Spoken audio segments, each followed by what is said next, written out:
Kita tanan nga nagtrabaho din magtrabaho matod pa ni pastor kanina. Magtrabaho tinuod. Magtrabaho nga walay mo istorya na siya kahibalo siya kahibalo, pero kita tanan kahibalo ko na nagtrabaho, nakakontribute o dako kayo sa lungsod sa Manungon. Pero kung naamay mga tao na nagtrabaho na para walay contribution, makahibalo po ta.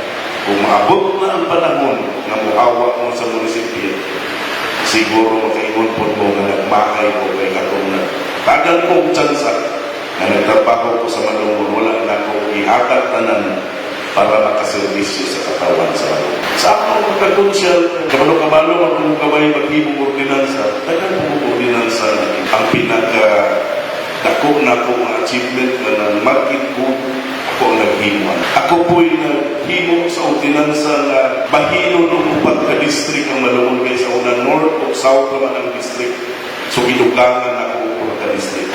Ako po'y nag-autor ng IBM na daghan na nagkabit. Na ay nag-autor na una, pero nilipat ko na-implementa tungod kay na usa ka provision dito nga dili pwede ma-implementa.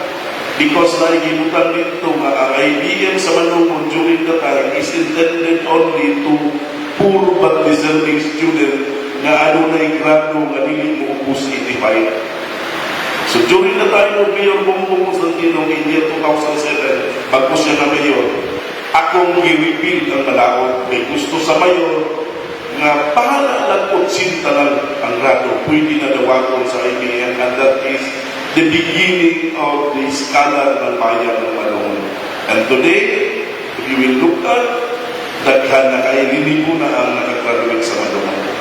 Parehas sa atong tanan, dili lang unta tamutanaw sa award para sa ingon ni Mayor Tessa Constantino na naabot sa Manungon nga perting daghan ang award gikan sa national, gikan sa regional, o gikan sa probinsya. Pero unta naging malipayon na nakakontribute sa lungsod sa Manungon kung unsa na ang lungsod sa Manungon karon.